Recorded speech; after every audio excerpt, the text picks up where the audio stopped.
Mana bisa Mbak Sita sembuh, kan dia nggak pernah sholat.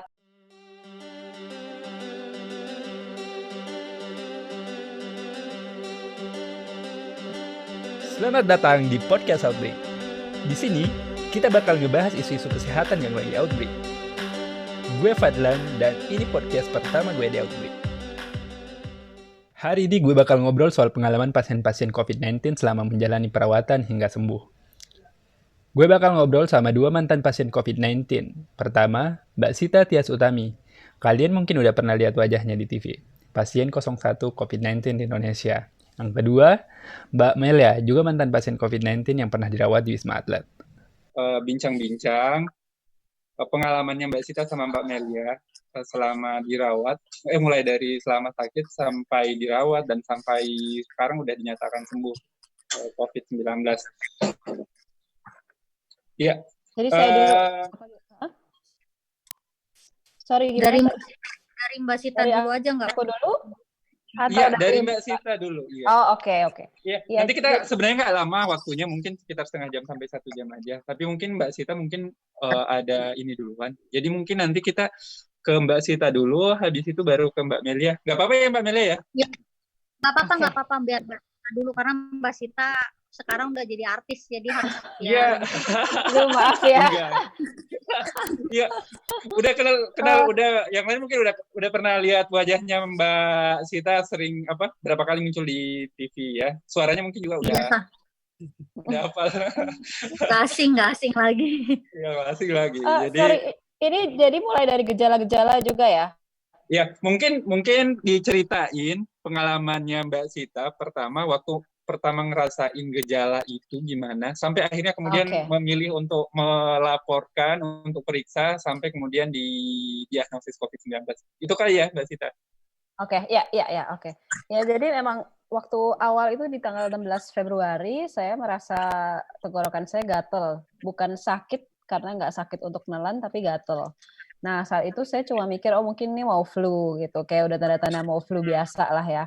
Tanggal 17-nya bangun langsung flu berat tiba-tiba, tapi tanpa pilek. Jadi langsung batuk kering nonstop, langsung demam tinggi, tapi nggak ada pilek sama sekali. Dan kemudian saya juga merasakan ada vertigo dan juga joint pain. Jadi otot-otot semua, tulang-tulang tuh ngilu banget.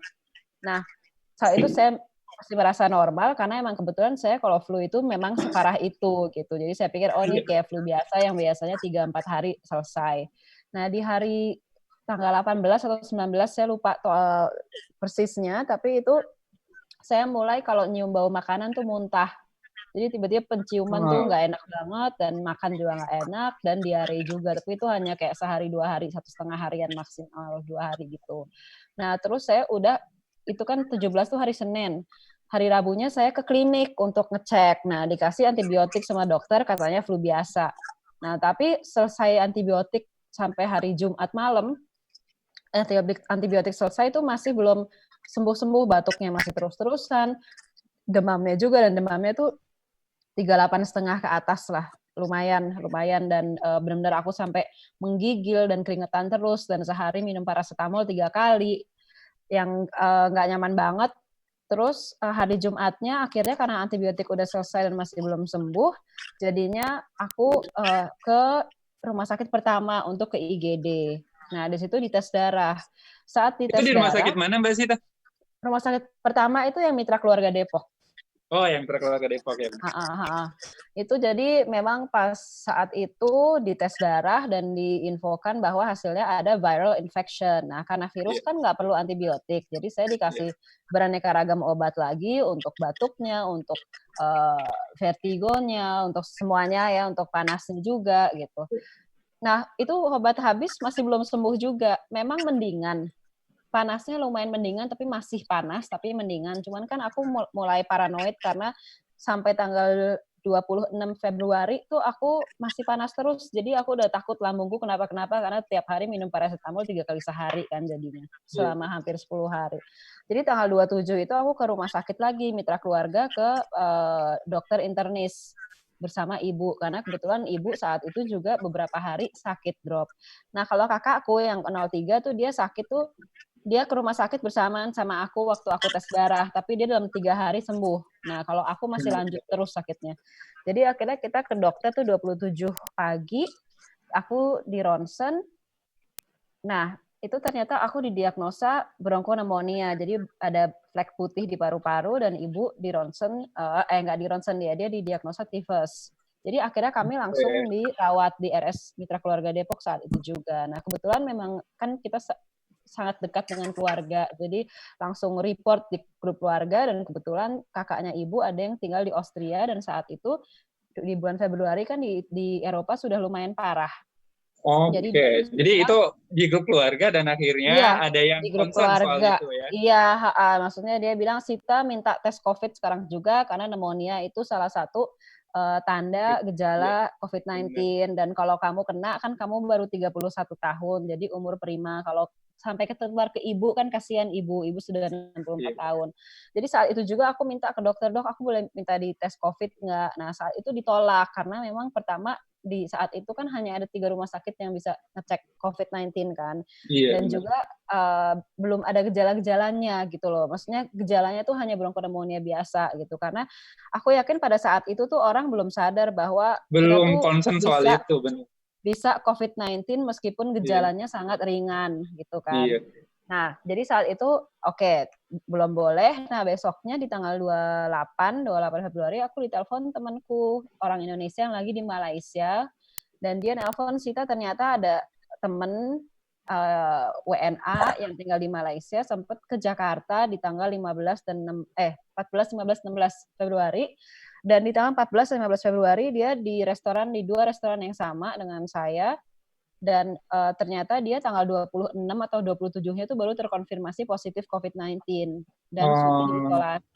Jadi waktu tanggal 28 malam dokter visit, aku tentunya langsung bilang, dok saya ditelepon teman saya begini-begini, saya jelasin. Dan baru habis itu oke, kalau gini ceritanya beda karena kan Mbak berarti ada kontak langsung. Ada kontak positif. Kontak langsung bukan berarti saya bersentuhan sama WNA ini, tapi kita ada dalam satu ruangan gitu kan. Karena kan virusnya bermutasi terus ya, ada yang bilang lewat udara, ada yang lewat droplet, maksudnya sampai sekarang kita sebenarnya nggak tahu benar ya, maksudnya itu masih bermutasi terus gitu. Jadi pas saya ngomong gitu, itu kan hari Jumat malam. Nah, Sabtu siangnya itu sudah mulai diproses. Untungnya ibu-ibu yang di satu ruangan sama kami itu hari itu selesai, hari itu dia keluar dari rumah sakit dan langsung kita udah nggak ada yang boleh menjenguk kita lagi sama sekali dan dokter dan tim medis yang datang ke kamar kita dibatasi dan langsung pakai APD. Dan itu langsung proses seharian hari Sabtu untuk administrasi dan lain-lain dan untuk dibawa ke RSPI Sulianti Saroso gitu. Jadi akhirnya kami dibawa ke RSPI itu hari Minggunya kayak jam 1, jam 2 pagi itu dengan ambulans. Jadi dua hari dirawat di Mitra Keluarga Depok berarti ya? 3 hari, dari hari Kamis, Jumat, Sabtu. Ya, Kamis, Jumat, Sabtu, terus Minggu dini harinya ke RSPI. Nah, Minggu pagi jam 6 apa 7 pagi itu juga langsung di swab dan di tes darah dan hasil kami keluar di hari Senin. Oke. Hari Senin itu yang pengumuman ya sama Pak Menteri? Iya, betul. Yang di media semuanya gitu. itu pengalaman saya. Oh ya, sorry, aku mau nambahin soal gejala. Sorry. Jadi waktu di rumah sakit itu sebenarnya karena udah infus segala macam itu demam saya dan semua vertigo itu udah hilang ya. Jadi hanya tinggal batuk kering yang nonstop gitu. Nah waktu di RSPI pun begitu, tapi memang karena terus jadi ada tekanan dari eksternal yaitu hujatan dan victim blaming dari media dan netizen itu, akhirnya aku drop lagi gitu ya kan. Nah, itu aku gejala yang sudah hilang, drop lagi. Malah muncul lagi? Iya, malah muncul lagi. Nah, terus habis itu aku juga merasakan jadi paru-paruku tuh bunyi kalau aku nafas, ada bunyi grok gitu. Itu ternyata lendirnya nggak bisa keluar. Itu aja sih.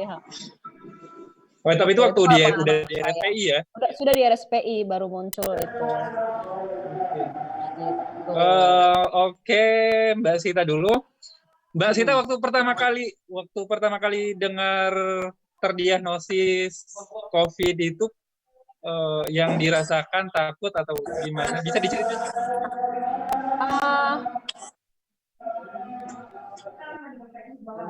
Ke mute, sorry. Waktu di diagnosa tuh sebenarnya kan taunya dari media ya, jadi tentunya lebih ke shock dan kaget karena iya lebih ke shock dan kaget karena taunya dari media bukan dari dokter langsung. Jadi situ memang kami mempertanyakan kok saat itu kami mempertanyakan kok caranya seperti itu gitu. Iya, Tapi benar. kemudian kami dijelaskan bahwa ada undang-undang wabah penyakit menular. Jadi di saat itu pandemik dan mempengaruhi kondisi nasional negara gitu, itu kemudian hak pasien itu dinomorduakan dan di situ kami ya menerima gitu karena ya maksudnya gimana ini pandemik semua negara yang terkena COVID-19 kan segala ekonomi politiknya terserang ya. Jadi memang kepentingan nasional, kepentingan publik itu nomor satu gitu, nggak bisa ditahan-tahan gitu. Kami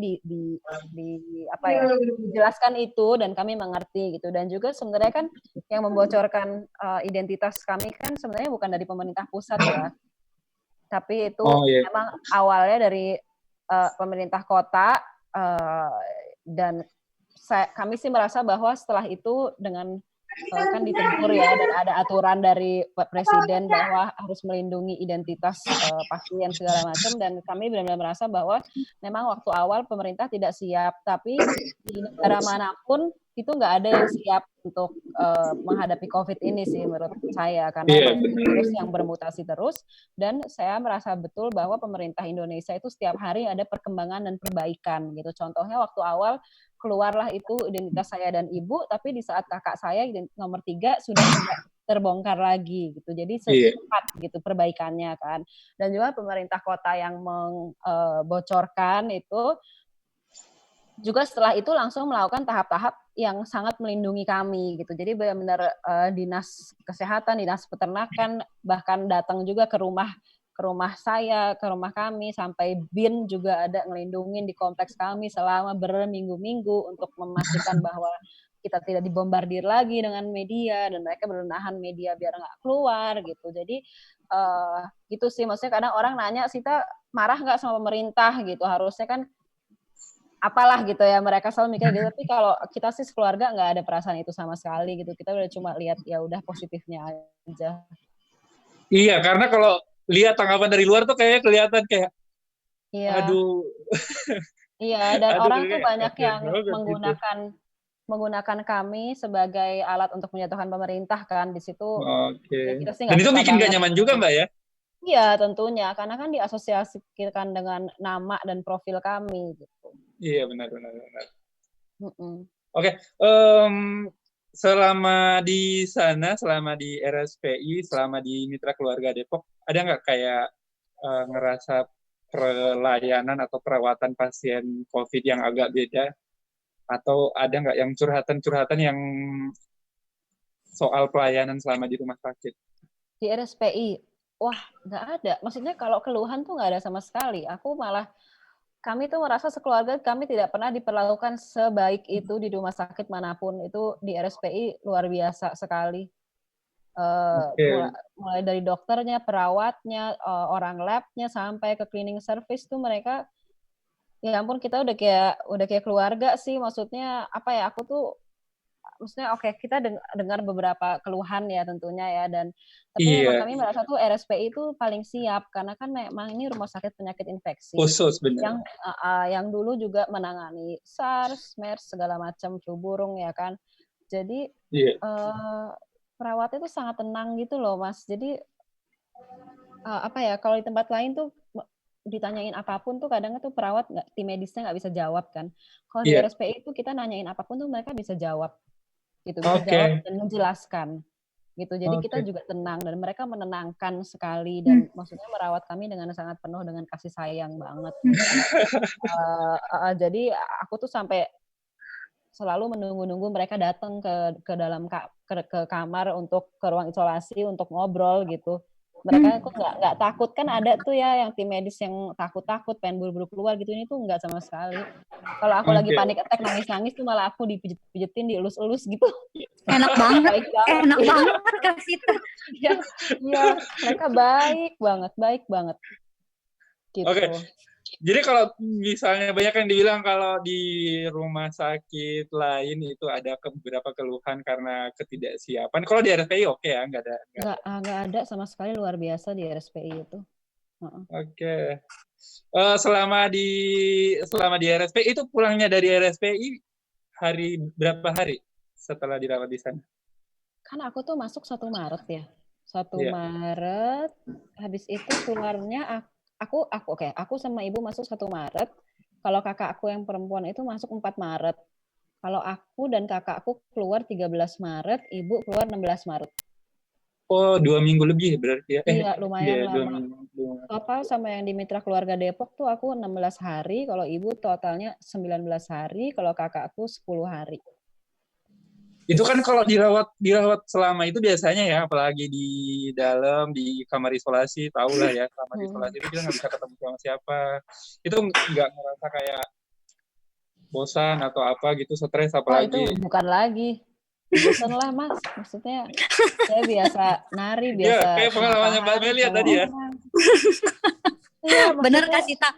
Stres banget sih kalau di kamar sendiri kan. Iya, tapi ya itu ya kita kan maksudnya di saat kayak gitu kita bisa we have two options. Kita bisa melihat semuanya negatif atau bisa melihat semuanya positif and just take the positive out of it. Justru waktu awal-awal hari-hari pertama emang aku down banget, udah kayak istilahnya apa ya, udah lodoh banget gitu deh, udah mandi enggak, keramas enggak, pakai makeup enggak, udah bodo amat di kamar tidur aja gitu kan. Tapi emang jadi akhirnya kesehatanku nggak naik-naik gitu, nggak membaik sama sekali gitu. Jadi akhirnya pas kakakku masuk dia bilang, Sita, oke, pertama aku kan nggak boleh sering mandi karena bronkonemonia. Jadi tiap kali mandi itu aku benar-benar batuk nonstop gitu yang sampai sakit banget dada dan perutku kan. Jadi apa sih aku paksa kan dia bilang Sita mandi, keramas, make upan kita biar cantik, biar ngerasa apa percaya diri yang gitu-gitulah ya. Itu benar. Ya, psikisnya gitu kan. Buat imbos percaya diri ya. Jadi akhirnya aku lakuin itu. Jadi akhirnya setiap hari aku pakai alis dan lipstik padahal ketemunya cuma di doang. Walaupun nggak kemana-mana. Iya, nggak kemana-mana. Tapi emang jadi seneng banget. Jadi dimulai dari situ lama aku olahraga ringan, yoga, terus nyanyi-nyanyi, nari-nari gitu. Gitu sih. Dan dengan ketenaran karena kebocoran identitas ini kan akhirnya kita ambil positifnya gitu karena tiba-tiba banyak yang follow, banyak yang ngeliatin, banyak yang bombardir sosial media, akhirnya kita kita spreading positivity aja gitu soal COVID karena kan untuk mengurangi kepanikan di antara masyarakat gitu. Tapi Kak Sita tetap masih ada kayak lihat sosial media segala macam masih lihat ya gitu ya Kak? Iya. Itu di RSPI. Iya. Lah ya iyalah, emang kalau enggak mau ngapain lagi kan di kalau lihat berita-berita kan kayak parah banget, kayak bikin stres. Gue aja yang nggak dirawat itu kalau ngelihat medsos kayak aduh. Iya, jadi enggak awalnya tuh aku nyalain TV terus 24 jam selama beberapa hari pertama. Cuma lama-lama aku stres karena semuanya soal corona dan soal kita berdua gitu kan. Jadi akhirnya aku matiin. Cuman kalau di Instagram itu aku lebih ke aku posting dan nggak mau ngeliatin orang nulis apa gitu loh. Saat itu. Iya. Karena kalau nggak stres sih gitu. Dan mereka semua bilang jangan buka Twitter dan aku ya kadang bandel buka karena kan semua foto aku beredar ya.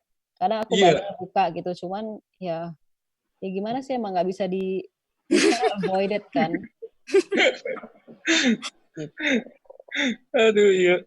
Dan itu kadang-kadang banyak yang keseret-seret loh kalau baca medsos itu, baca berita-berita, baca di Twitter terutama ya. Kalau di Twitter tuh banyak yang nyeret-nyeret inilah, nyeret ke politik lah, nyeret ke mana-mana. Ke profesi, ke politik segala macam. Ke politik macam-macam. Aduh. Itu bikin drop banget. Iya. Cuman ya emang gitu, maksudnya ternyata tuh kita tuh dengan naifnya ya karena kami semua seniman dan bukan politikus gitu ya. Kami tuh naif banget waktu ke press conference di RSPI dengan Pak Terawan. Dan maksudnya kita tuh mikirnya tuh keluar dari rumah sakit hidup kita kan normal gitu kan. Ternyata salah. Ternyata.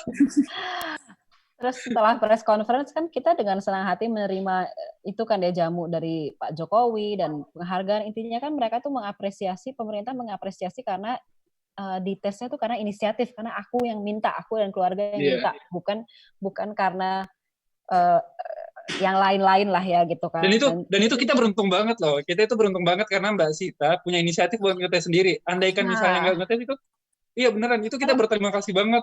Akhirnya aku yakin kan sebenarnya tuh udah banyak yang terpapar. Iya benar. Nggak berani. Cuma nggak kedetek, benar. Kedetek segala macam gitu kan. Jadi ya udah. Jadi buat saya tuh press conference itu karena itu menghargai inisiatif kami dan juga bahwa ini simbol harapan bahwa kita bisa sembuh dari COVID-19. Cuman little did I know tiba-tiba jadi gelombang kedua hate speech di Instagram yang membombardir tuh kayak 10 kali lipat lebih parah daripada pas aku awal dibilang positif gitu. Karena itu orang-orang yang radikal semua langsung, yang radikal, buzzer-buzzer oposisi semuanya langsung membombardir Instagram aku untuk jatuhin pemerintah melalui kasus kami gitu. Iya, dan itu jahat banget ya. Iya, aku nggak tahu sih apakah kalian ada yang sempat baca gitu karena biasanya banyak banget yang udah baca. Aku baca. Iya, udah berarti tahu aku ngomongin apa. Oke, kalau misalnya Mbak Sita ditanya nih, kalau misalnya bagi teman-teman yang positif COVID juga, ada nggak tips-tips misalnya yang harus mereka ini biar mereka tuh bisa ngelewatin ini dengan nyaman, dengan dengan aman. Apa tips? Pengalaman yang bisa dibagi, tips-tips bagi teman yang positif COVID. Karena banyak banget. Ini kan sekarang kita udah nembus angka 10 ribuan ya, 11 ribu. Ya, bagi teman-teman yang lagi dirawat atau yang lagi isolasi di rumah dinyatakan positif, ada nggak tips-tips yang bisa dibagi? Jadi kalau untuk yang positif sih aku selalu bilang yang sedang dirawat positif mereka tetap harus positive thinking dan semangat dan yakin bahwa akan sembuh karena memang ternyata kesehatan psikis kita itu sangat berpengaruh dalam penyembuhan fisik kita gitu. Maksudnya ya dengan pengalaman kami kan waktu kami awal positif kan belum ada tuh menggunakan obat-obat malaria atau apalah semua itu kan. Jadi memang benar-benar yang diobatin adalah gejala-gejala kita gitu. Dan gimana caranya kalau diobatin gejalanya doang, tapi kayak aku pas awal-awal stres banget gitu, down mentalnya ya emang nggak akan sembuh. Jadi memang kita harus positive thinking, harus yakin akan sembuh. Kalau kita down, imun sistem kita akan turun lagi gitu. Jadi itu sangat penting, kesehatan mental kita tuh sangat penting gitu. Itu kalau untuk yang positif sih aku hanya bisa bilang itu ya, dan ya untuk mendengarkan apa yang dibilang oleh tim medis gitu, atau bagi yang positif tapi merawat sendiri di rumah juga ya emang harus benar-benar self isolation dan bahkan ya jangan ketemu keluarga gitu, karena yang awal dibilang virus itu ada 14 hari tubuh kita ternyata lebih 28 hari. Ternyata lebih ya, benar. Ada beberapa laporan yang belum. Iya, kalau dari aku kan gitu, sakit 16 Februari keluar 13 Maret. Kan itu 28 hari. 28 hari itu gitu. Jadi dan benar-benar harus perhatikan protokol kesehatan tuh harus dilakukan, benar-benar ya jangan nyentuh muka, cuci tangan terus segala macam gitu. Aku jujur dulu cuci tangan tuh dalam batas wajar ya, nggak kayak sekarang kayak sehari 50 kali rasanya kan. Nah, dan bagi yang masih sehat yang belum kena COVID, selalu aku menganjurkan untuk ini sih hidup sehat, makan sehat, hidup bersih dan makan bersih juga gitu, karena itu penting banget. Aku yakin kita tuh beruntung banget bisa sembuh, apalagi ibu di umur segitu bisa sembuh karena kita selama ini berusaha sebisa mungkin hidup sehat sehingga kita nggak ada penyakit bawaan gitu kan. Orang Indonesia banyak banget diabetes kan, hipertensi segala. Kita tuh nggak ada yang punya itu gitu.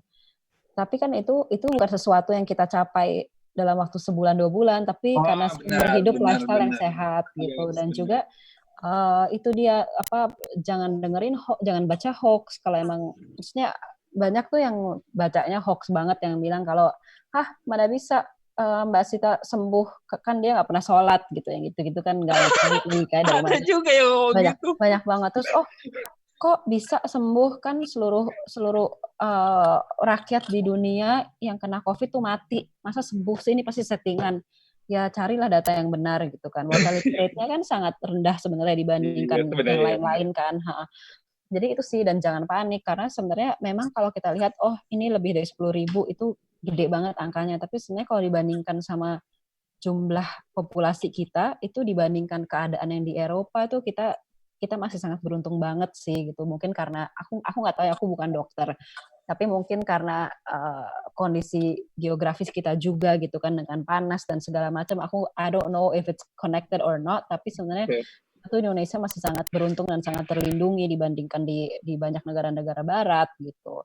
Jadi memang nggak boleh panik, kita memang harus selalu waspada, dan kalau memang bagi orang-orang yang nggak bisa stay at home, kan banyak juga yang kita nggak bisa, maksudnya banyak orang yang masih harus meeting ke kantor karena memang keharusan.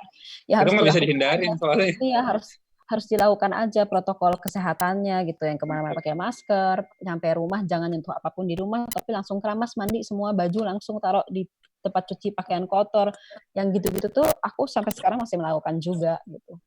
Oke. Gitu. Kak Sita masih keluar rumah. Dan itu kayaknya akan bertahan lama, kebiasaan itu akan bertahan lama. Kalau Kak Sita masih keluar rumah? Maksudnya waktu dari rumah sakit itu 2 minggu aku nggak keluar sama sekali, tapi sekarang kan kayak harus ke supermarket, ke ATM, itu kan tetap aja kan. Kan nggak bisa enggak. Ke supermarket seminggu sekali, ke ATM juga ya kadang harus ke ATM yang gitu-gitu kan. Jadi maksudnya ya itu kan, kadang kita ada hal-hal yang tidak bisa dihindari yang harus kita lakukan di luar. Tapi kalau dan itu kadang-kadang kita nganggap remeh, paling ke ini doang, sebentar doang, jadinya nggak disiplin. Aku kemarin cuma ke pasar sebelah rumah aja yang kayak ya ampun deket banget, maksudnya ya naik mobil cuma deket banget gitu, tapi kan tetap aja warung orang-orang bergelimpangan gitu kan. Pulang-pulang aku langsung ganti baju dan cuci semua dulu gitu, nggak duduk di sofa, nggak duduk di mana-mana gitu, untuk ya membersihkan virus. Kalau memang ada virusnya kan membersihkan virusnya dulu gitu. Iya. Oke, Mbak Sita, ada yang terakhir yang ingin disampaikan? Kayaknya udah semua sih, cuman intinya emang kita nggak boleh panik karena kesehatan.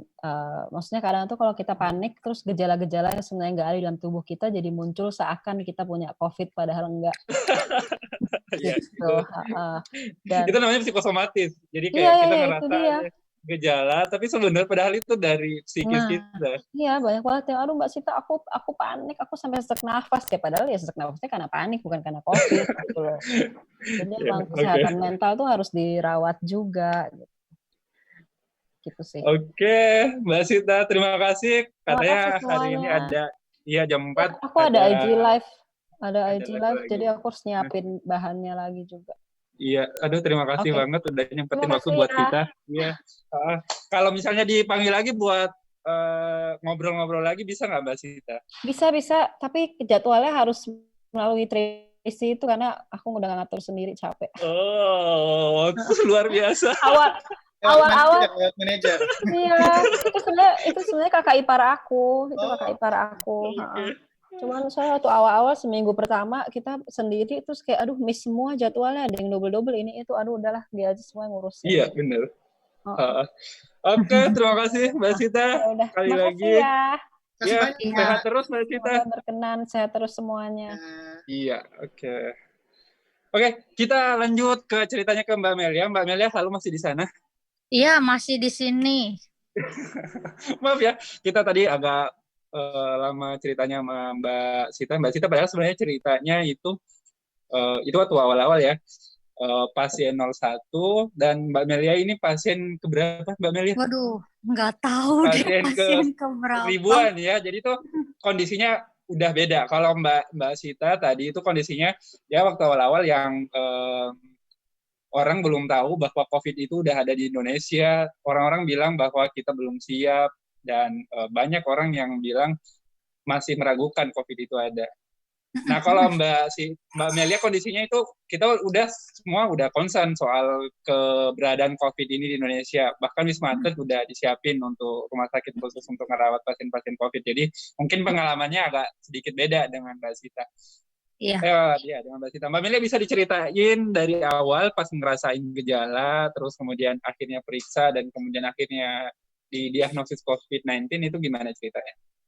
Jadi sebelum tanggal 18 itu, pokoknya kalau aku kan tanggal 18 Maret 2020 itu kan aku tiba-tiba panasnya tinggi ya. Panasnya tinggi 38. Pertama sih masih 37, cuma badan udah mulai nggak enak nih. Cuma nggak ada batuk pilek. Memang seminggu sebelum tanggal 18 Maret itu memang aku ada visit ke rumah sakit untuk jenguk salah satu customerku yang kena demam berdarah pada saat itu. Cuma karena udah dikasih tahu nih, jadi memang udah dari semenjak Wuhan yang Cina itu kena COVID itu, aku tuh udah concern, wah beli deh, gimana pun caranya gue beli masker deh, berapa kotak deh untuk. Waktu itu udah mahal nggak maskernya? Belum. Itu masih satu kotak itu 35.000 merek Sensi tuh. Masih murah banget. Dan itu pada saat itu beli pun juga bukan di Jakarta, aku beli di Cirebon karena waktu itu memang visit ke Cirebon. Itu akhir Januari itu, jadi memang udah concern maksudnya yang di China itu udah ada terkena COVID dan sampai dibilangin sama orang Cirebon, kenapa kok pakai masker, nanti di sini orang pada takut, dikirainnya di Cirebon karena waktu itu kan sempat ada Cirebon itu dibilang ada suspek kena COVID kan karena baru balik dari China pada saat itu. Jadi pada saat itu mereka udah pada takut tuh, terus aku, tapi kan karena aku lebih baik menjaga daripada nanti amit-amitnya kena gitu. Pada saat itu aku mikirnya pakailah masker, terus pergi ke kantor pun karena kantorku itu banyak orang Jepang, jadi jadi tuh kayak kita pakai, jadi tuh kita kayak kalau lihat orang Jepang tuh udah kayak lihat setan, kayak udah lihat hantu nih. Pokoknya gue nggak mau tahu, gue harus jauh nih dari orang Jepang ini nih. Pokoknya kalau ada lift ada orang Jepang nggak mau masuk, udah begitu kita mikirnya begitu. Dan begitu parnonya ya.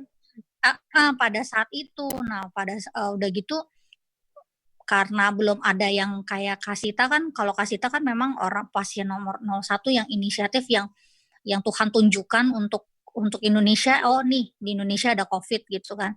Kalau nggak ada Kasita mungkin sampai hari ini kita nggak tahu sih. Mungkin kita bisa telat 1 bulan mungkin kalau nggak ada itu. Iya, dan itu pada saat pas itu masih tetap tuh aku ke kantor pakai masker sehari ganti sekali dan pokoknya concern lah. Nah pada saat udah ketahuan yang pasien 01 itu sempat tuh itu udah itu kan panjang Februari panjang sampai awal Maret aku ada kenikahan temanku, itu udah memang pasien 01 itu kan udah diberitakan kan sama pemerintah. Nah, itu kita tuh sampai kita juga nggak berani salaman, pakai hand sanitizer, terus udah gitu kita salamannya seperti kayak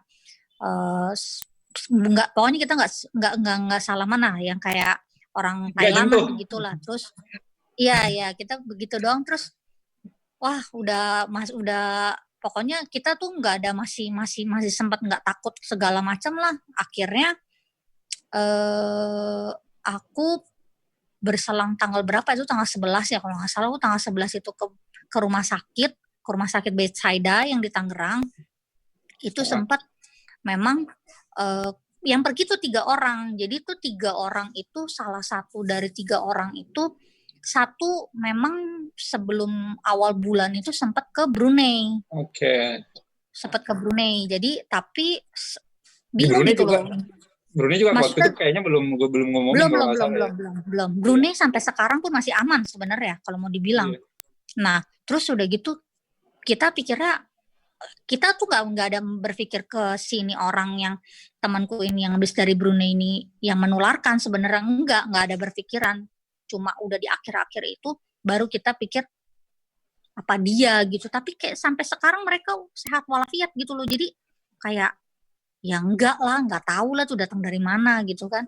Nah pada saat sebelum tanggal 18 aku sempat ada konsumsi makanan dari luar tuh. Ada makanan dari luar yang ya namanya kita suka gojekin makanan ya. Kita suka gojekin makanan, kita makan. Nah itu tapi nggak batuk, cuma tenggorokan nggak enak, cuma diminumin air sembuh. Tiba-tiba hari Kamis tanggal 18, iya ingat banget tuh tanggal 17 udah mulai panas. Tapi 17 itu panas masih yang naik turun ya 37 tiba-tiba karena di tanggal 18 itu aku sempat keluar karena kan aku punya riwayat vertigo kan, jadi sempat ke tempat akupuntur itu karena memang harus diakupuntur setiap di maintain gitu. Kalau akupuntur kan maintain ya. Jadi akupuntur ada jadwalnya itu, biasanya. Iya, aku tuh udah mulai kayaknya kan aku juga punya riwayat mah yang mau dibilang riwayat mah akut kan. Jadi memang ada ininya gitu, memang udah ada sirkulasi itunya apa namanya fasenya. Jadi kalau dari vertigo dari mah itu bisa jadi vertigo gitu Iya, benar. Sampai sekarang yang nggak ada lagi gitu itu kan. Biasanya berpasangan nah, emang sakit kepala tuh vertigo itu. Nah, terus sudah gitu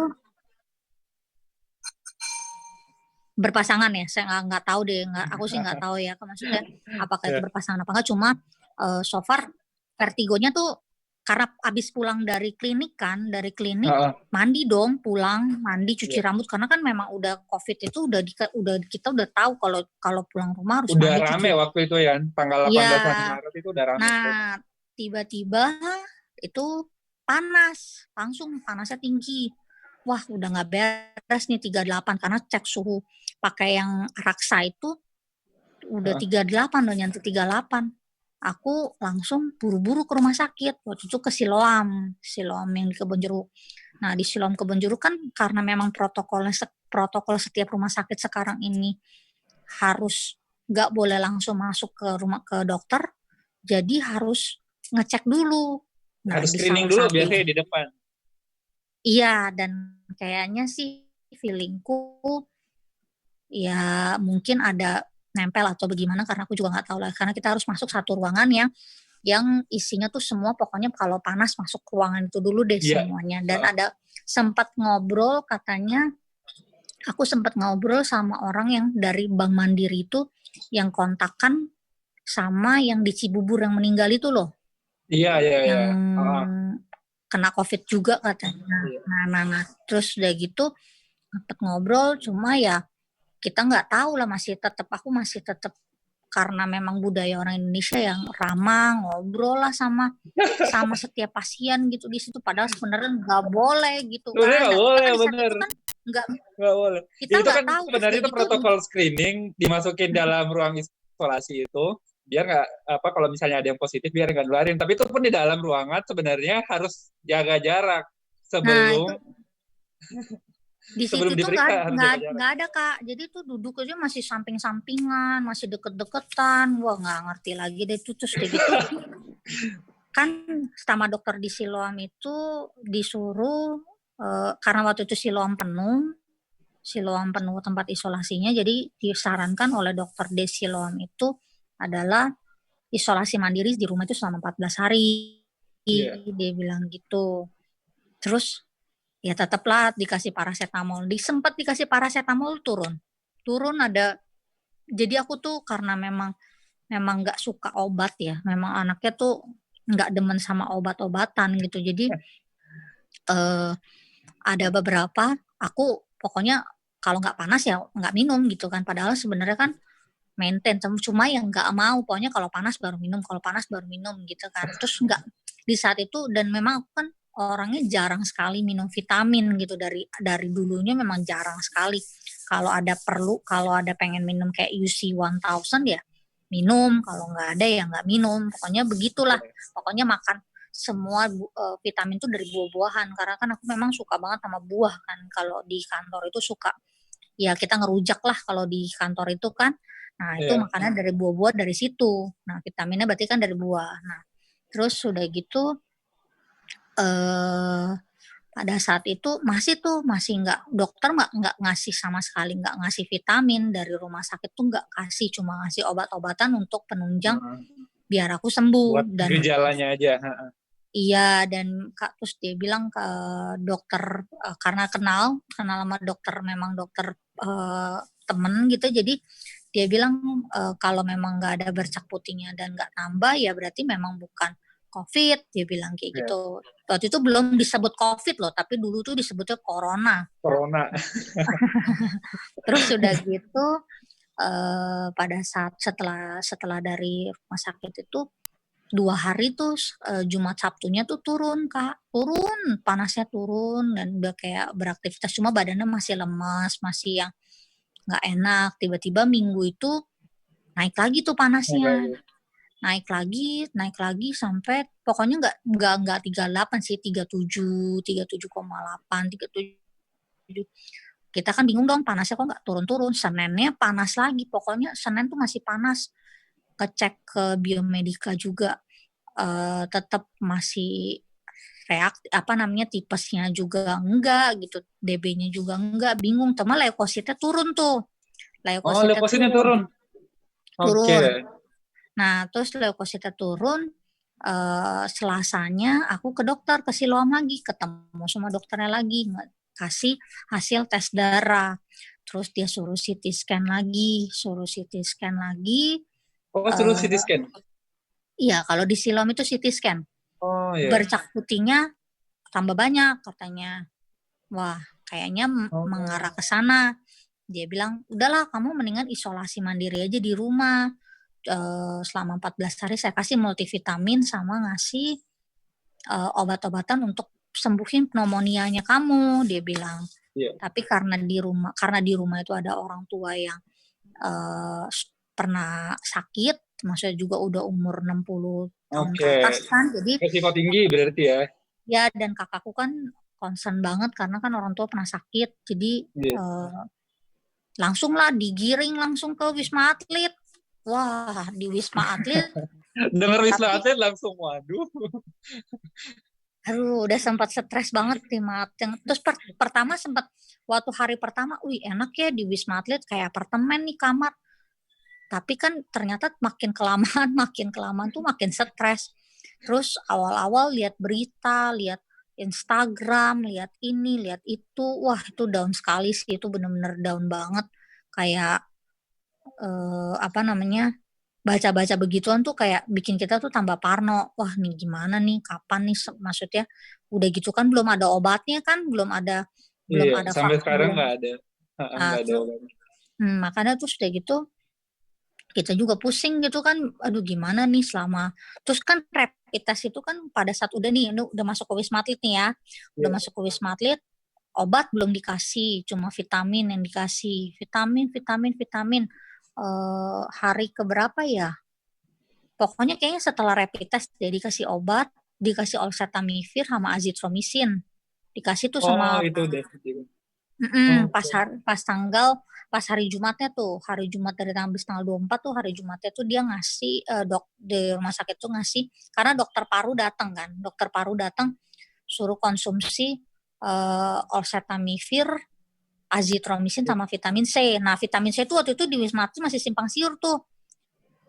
Perlunya tuh di badan itu berapa gram sih gitu kan? Berapa miligram sih yang masih bingung gitu sampai dosis sekarang. Yang dibutuhkan untuk COVID itu sampai sekarang emang masih orang dalam prakteknya masih beda-beda. Bahkan sesama dokter paru sendiri juga beda-beda. Iya, dan itu dikasih pertamanya kan karena aku ada konsumsi estersi ya, jadi dokternya bilang, jangan deh estersinya kamu jangan konsumsi, kamu konsumsi yang vitamin C dari rumah sakit aja, dia bilang kayak gitu. Dan akhirnya udah gitu dikasih vitamin C 500 gram. Cuma waktu itu sempat kan aku waktu awal-awal masuk dari sana tuh kan nggak makan ya, pas masuk ke Wisma Atlet tuh nggak makan. Jadi tuh mahnya langsung kehajar, keganggu. Pokoknya selama sampai berapa hari tuh keganggu. Akhirnya sempat disuntik ranitidin ya kalau nggak salah ranitidin. Karena nggak ada obat mah gitu kan. Karena memang ini gimana mahnya nggak sembuh-sembuh gitu kan. Nah terus di dokter cuma bisa suntik gitu karena obat nggak ada gitu. Wah tuh udah benar-benar mikirin, aku tuh udah nggak mikirin pneumonia dan nggak mikirin panas, cuma lebih mikirin tuh ini malah kenapa lambung yang kena gitu kan. Wah itu benar-benar kacau. Akhirnya sampai disuntik ranitidin itu 2 kali kalau nggak salah. Baru enakan. Terus konsumsi Milanta. Waktu itu belum rumah sakit, Wisma Atlet belum ada antasida. Belum ada antasida yang dikasih loh. Itu benar-benar cuma ranitidin. Obat mah aja tuh aku dari rumah gitu yang dikirim Milanta. Pokoknya sebelum makan minum Milanta. Sebelum makan belum Milanta. Jadi tapi kan kita nggak mau, karena aku memang orangnya nggak mau terlalu bergantung sama itu kan, jadi aduh nanti dulu deh, kalau bisa jangan makan obat, kalau bisa maksudnya sendiri aja gitu, kita obatin sendiri, udah pokoknya jangan sampai lapar aja, udah mikirnya begitu. Waktu itu makanan di Wisma Atlet awal-awal waduh parah deh Kak, rasa nggak ada, telurnya bau, ikannya bau. Ini sih maksudnya aku sempat kata komplain. teman-temanku awal-awal itu emang bener-bener makanan tentara Kak. Itu bener-bener gak enak banget. Terus waktu itu kan sampai nggak boleh kan gojekin makanan karena memang nggak boleh ada yang masuk dari luar. Tapi gitu. sekarang bisa sih sekarang. Itu aku baru tahu hari-hari terakhir aku mau keluar. Hari terakhir aku mau keluar. Awal-awal itu nggak bisa ya? Aku baru tahu hari terakhir itu boleh gojekin makanan. Aku bilang gila, aku tuh udah nggak bisa makan. Aku turun loh. Itu dari di Wisma Atlet itu turun 5 kilo.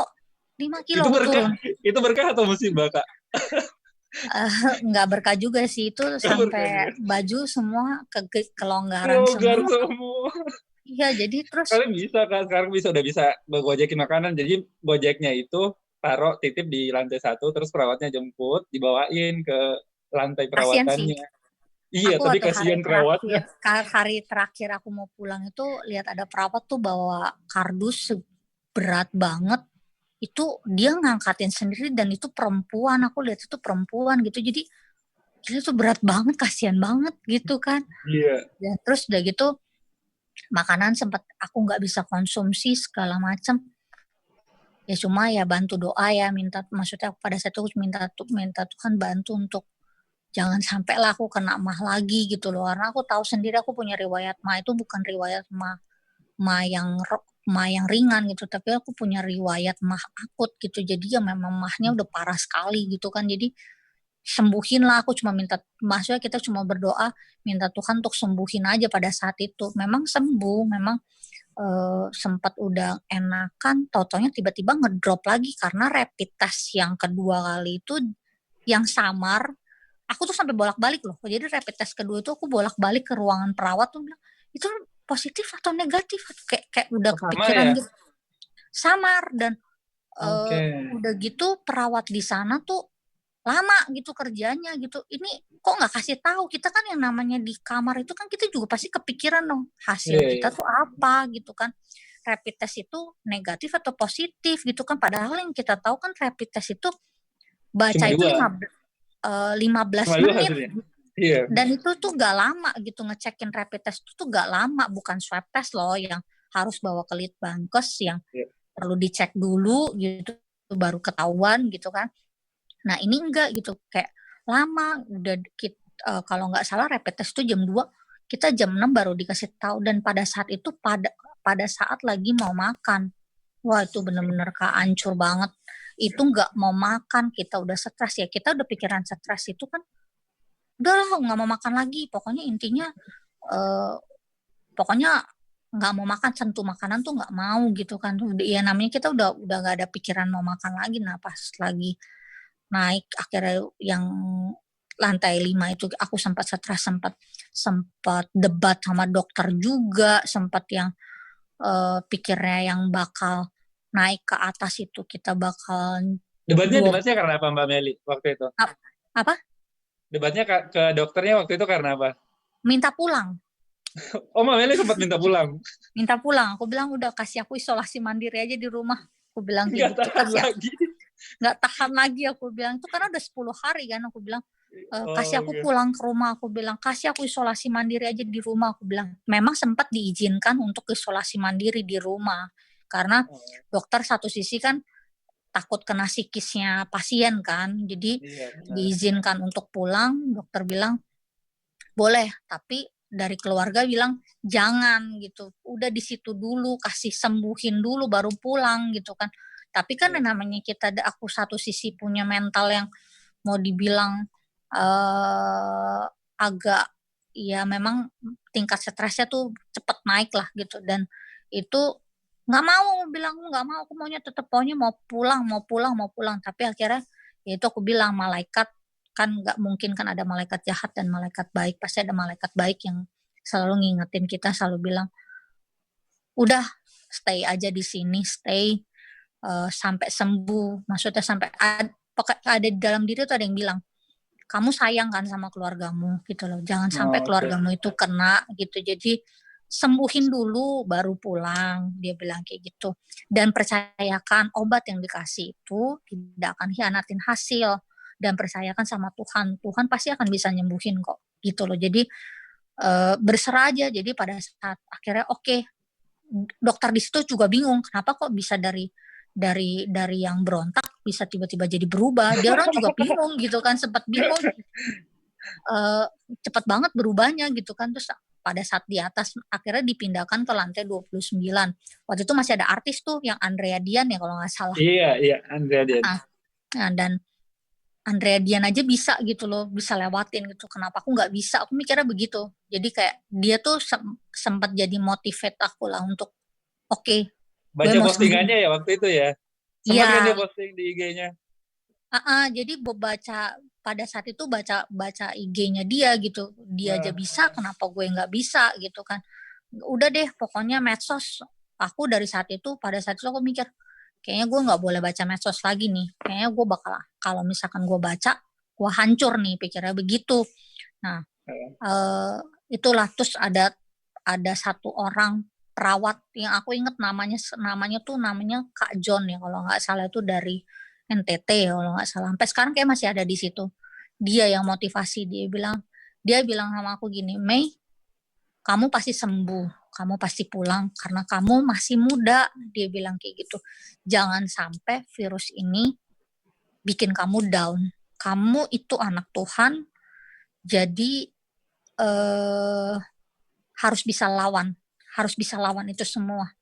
Penyakit hati yang gembira itu adalah obat yang manjur, bilangnya begitu ke aku. Jadi aku ya berasa perawat di situ ternyata baik gitu loh, mau motivasi pasiennya untuk sembuh gitu kan. Nah, sampai akhirnya dia sempat bantuin aku nyari sabun, sempat ngasih hand sanitizer, karena kan aku concern banget sama namanya kebersihan kan. Aku takut di situ, namanya kita nggak tahu virus ada di mana-mana. Sampai obat pun aku pakai hand sanitizer, aku sabunin lah apa segala macam, biar aku juga takut apa yang masuk ke dalam badanku nggak bersih atau bagaimana, kan kita nggak ada yang tahu ya Kak. Jadi Mbak Meli dirawat di Wisma Atlet sampai berapa hari waktu itu? 16 hari. 16 hari ya. Akhirnya pas diputusin boleh pulang waktu itu gimana ceritanya? Jadi waktu pertama itu kan, waktu pas dinyatakan yang rapid test kedua itu positif, itu yang dibilang samar itu dibilang positif, itu aku ronsen toraks tuh. Ronsen toraks, besokannya dari dokter Wisma Atlet, dokter paru itu visit ke ruangan. Dia bilang, ini sudah dari CT scan ini yang saya lihat sampai toraks kita ronsen toraks yang kedua, ini sudah ada perbaikan jauh, dia bilang. Ada perbaikan jauh loh. Dan dia bilang, kalau nanti sampai ketiga masih ronsennya bagus, udah ada perbaikan, kamu sudah boleh pulang. Dibilang kamu akan 14 hari lagi gitu, ngulang lagi dari awal. Enggak sama sekali kok, dia bilang kayak gitu. Jadi kalau sudah ada perbaikan sudah boleh pulang, dia bilang. Nah, akhirnya dinyatakan jadi pada saat hari ke-14, aku inget banget, hari ke-14 itu aku merasa badanku kayak udah seperti orang biasa gitu, kayak sama sekali udah nggak ada gejala ya? Memang dari awal, dari masuk Wisma Atlet udah nggak ada panas, udah nggak ada pilek, udah nggak ada, memang nggak ada batuk, nggak Cuma ada di sama sekali. ronsennya sama CT scan-nya ya yang bermasalah waktu itu. Iya, dari pneumonia-nya itu, yaitu balik lagi ya Kak, mungkin karena daya tahan tubuhku juga mungkin bisa lawan kali, jadinya nggak ada gejala-gejala yang timbul, yang kayak sekarang kan OTG tuh. Orang tanpa gejala ya mungkin kayak begitu. Dan terus pada saat hari ke-14 itu swab test, rapid testnya negatif. Rapid test negatif tuh besokannya langsung cek darah, terus ronsen, udah langsung. Hari Kamisnya sudah diperbolehkan pulang. Oke.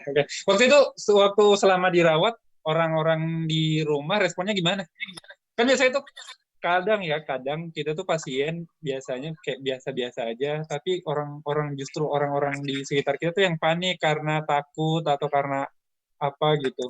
Enggak sih, jadi orang tua justru orang tua motivasi setiap mau dibilang setiap jam itu nelpon, video call setiap jam, karena kan di Wisma Atlet kan wifi-nya kenceng tuh, jadi jadi kita tuh video call terus sampai malam, pokoknya jam 9 itu aku tidur, jam 5 tuh udah bangun gitu. Pokoknya rutinitasnya seperti itu aja. Ya pagi kita video call lagi. Kerjanya cuma video call. Tapi 16 hari itu lumayan. Wah itu ngitungin hari aja tuh kayak lama banget. Malah kalau kata mertuaku tuh jangan dihitungin harinya. Kalau dihitungin harinya tuh nggak sampai-sampai. Iya, tinggal berapa hari lagi gitu. Mertuaku itu yang bilang gitu, maksudnya udah jangan hitungin hari, kamu tuh kebanyakan ngitungin hari, kata mertuaku. Jadi mertuaku bilang pokoknya nggak boleh ngitungin hari lagi ya, nggak boleh ngitungin hari lagi, pokoknya udah pikir aja sembuh, mikirnya selalu ngasih tahu gitu, maksudnya ngasih tahu ke aku gitu, jangan ngitungin hari. Iya, jadi tuh emang kayaknya faktor psikis itu ngaruh banget ke kemampuan kita ngalahin penyakit ini. Ada nggak tips-tips yang lain buat kita tetap sebenarnya memang positif? Kalau kita lagi positif, lagi dirawat, ada nggak tips-tips yang lain biar tetap sehat, biar bisa ngelewatin penyakit ini? Kalau tipsnya aku ya cuma satu ya sebenarnya, berserah aja sama Tuhan. Berserah sama Tuhan pasti sembuhin kok. Dan gak usah deh lihat-lihat medsos, karena itu benar-benar sih nanti ada cerita tentang inilah, tentang itulah. Makan bikin parno. Percayakan aja sama tahap pertama, pasti pemerintah pasti bisa ngatasin. Kedua, percayakan aja badai itu pasti berlalu. Udah gitu aja sih, sama percaya. Pokoknya aku percaya sih wabah ini ada itu buat kita biar kita tuh lebih dekat sama Tuhan sih sebenarnya. Oke, lihat sisi positifnya ya. Iya, jadi percayakan memang wadah tuh gini ya, itu masih dalam.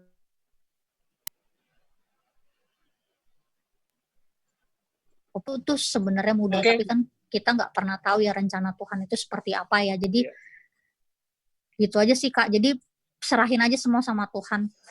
Badai pasti berlalu, semua pasti akan ada akhirnya. Cuma gini loh Kak Mel. Kalau lihat-lihat ya, kalau gue lihat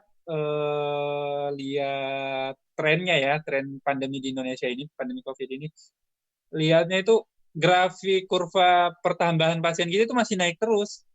Jumlah pasien per hari yang dinyatakan positif juga masih naik terus. Jadi itu kayaknya ini bakal lama dan kayaknya memang kita emang harus mulai belajar untuk hidup bersama virus ini dalam jangka waktu yang lama. Karena sampai sekarang vaksinnya juga belum ditemukan, dan kalau sudah ada mungkin 1 atau 2 tahun lagi baru tersedia. Sebenarnya kalau aku boleh kritik tentang pemerintah ya, sebenarnya karena kan kalau misalnya kakak bukan yang nggak baca sosial media tentang masalah transportasi yang udah moda-moda transportasi yang dibuka kan sebenarnya kan. Iya. Itu sebenarnya buka jalan sih sebenarnya, itu bukan masalah buka jalan. Jadi itu kayak sebenarnya ya virus nggak akan habis-habis kalau pemerintahnya nggak mau tegas. Kalau sebenarnya pemerintahnya ya satu Harus sisi tegas ya. Pak Jokowinya sendiri udah tegas, cuma ya antek-anteknya Pelaksanaannya kali ya. Yang nggak mau antek-anteknya inilah yang sebenarnya yang harus kita kan ya harus dengerin apa kata leader kita lah. Pak Jokowi itu kan leader lah, jadi harus ngikutin apa yang dia suruh sebenarnya. Nah tapi kan ya balik lagi ya Kak, namanya orang Indonesia ini kan tidak bisa semuanya patuh ya. Jadi mereka masih tetap kumpul, mereka masih tetap ya keluar. Ya satu sisi kalau mereka nggak keluar, mereka nggak makan sih sebenarnya, kasihan juga sih satu sisi. Cuma kalau aku bilang ya bener apa kata Pak Jokowi yang bilang kita harus berdamai dengan virus ini. Ya sebenarnya caranya gimana sih berdamai dengan virus ini? Kita sendiri juga harus jaga kesehatan kita. Ya tetap harus bikin protokol kesehatan. Itulah cara kita berdamai dengan virus ini sebenarnya kan seperti itu. Iya, mungkin maksudnya itu ya betul apa maksudnya Pak Jokowi itu kayak kita mungkin akan menghadapi pandemi ini masih dalam jangka waktu yang lama. Kita harus mulai belajar menjalani kehidupan sehari-hari dengan cara yang baru, kayak misalnya cuci tangan harus lebih sering tiap hari, setiap keluar rumah pakai masker, nggak keluar rumah kalau nggak butuh-butuh banget. Jadi kayak new normal. New normal life lah. Iya, new normal life, benar. Kita nggak akan bisa kembali ke zaman sebelum pandemi ini lagi kayaknya. Tapi aku yakin sih pandemi ini pasti berakhir sih. Masa kita nggak bisa berkaca sama negara-negara lain yang udah bukan selesai sih, tapi mereka itu sudah bisa melonggarkan lockdown. Mereka lockdown. Mereka harusnya sebenarnya kita bukan bilang kalau menurut aku ya Kak, kalau Kakak kan bilang mungkin kita akan lama gitu. Tapi kalau aku percayanya tidak akan lama. Karena kenapa?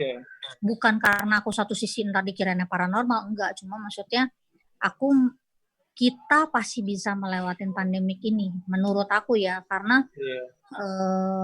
bukan kitab waktunya aja yang kita nggak tahu. Cuma maksud aku pasti bisa lewatin lah. Pandemik ini pasti nggak akan lama. Udah percayakan gitu aja. Jangan pikir harus optimis bisa. Karena kalau nggak optimis bisa ya kita nggak akan bisa ngapa-ngapain kan. Emang harus optimis. Dan saya juga yakin sebenarnya bisa. Indonesia ini pernah melewati banyak bencana, harusnya bisa ngelewatin bencana ini juga. Iya, kayak flu burung aja kan dulu flu burung juga kan kita pernah ada gitu di Indonesia gitu. Dan sebenarnya kalau aku bilang ya nggak tahu lah ya kalau ada yang di sosial media kan ada tentang masalah Siti Fadila yang bisa pandemik ini, dan aku cuma bilang sebenarnya harusnya ya pemerintahan juga bisa banyak cari informasi sih dari Siti Fadila itu kalau menurut aku ya sebenarnya, karena kan dia pernah melewatin yang pandemi ini yang flu burung gitu kan sebenarnya. Nah itu yang aku cuma bilang Jokowi jangan cuma karena satu nih begini dia ngomongin masalah ini, aku kritik tentang masalah pemerintahan Indonesia ya sebenarnya ya.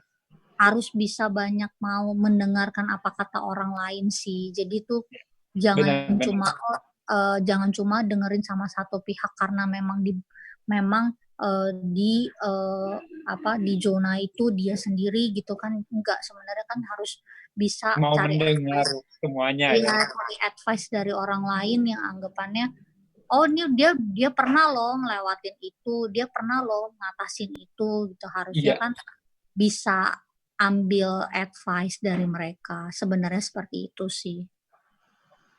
Oke, terakhir Mbak Meli. Kalau misalnya direview ya, pengalaman Mbak Meli mulai dari ngerasain gejala, terus dinyatain positif, dirawat di Wisma Atlet, sampai ini semua selesai, kalau misalnya ada yang bisa insight baru, atau yang bisa hikmah yang bisa didapat dari ini semua, kira-kira apa yang Mbak Meli mau sampaikan? Kalau hikmah yang bisa saya ambil ya, dari awal sampai sakit sampai sekarang gitu ya. Hikmah yang bisa saya ambil ini adalah sekarang ini pertama pelajaran hidup yang nggak pernah ada orang yang bisa ngajarin, hanya keadaan yang nih pernah dilewatin, inilah pelajaran hidupku. Makanya sekarang aku harus lebih bersih, harus jaga kesehatan, harus lebih disiplin berarti ya. Harus lebih disiplin, cuci tangan, lebih waspada, lebih kayak barang dari luar kita harus tetap kayak semprot segala macam. Ya kita lebih waspada lah, bukan kayak yang dulu yang main ambil barang, udah nggak bisa kayak begitu sih sekarang. Gitu. Oke. Mbak Meli, ya kayaknya ini kita udah mau berakhir, kita udah lewat 1,5 jam sebenarnya. Kalau cerita gini enak ya. Ya, mohon maaf menyita waktunya. Sebenarnya kita masih mau bahan, cuman untuk bahan podcast kita kayaknya maunya cuma 1 jam aja. Iya. Jadi mungkin nanti dilanjut lagi, Mbak Meli. Boleh. Ya. Salam sama suami, salam sama keluarga. Terima kasih udah mendukung Mbak Meli juga. Iya. Sampai sembuh.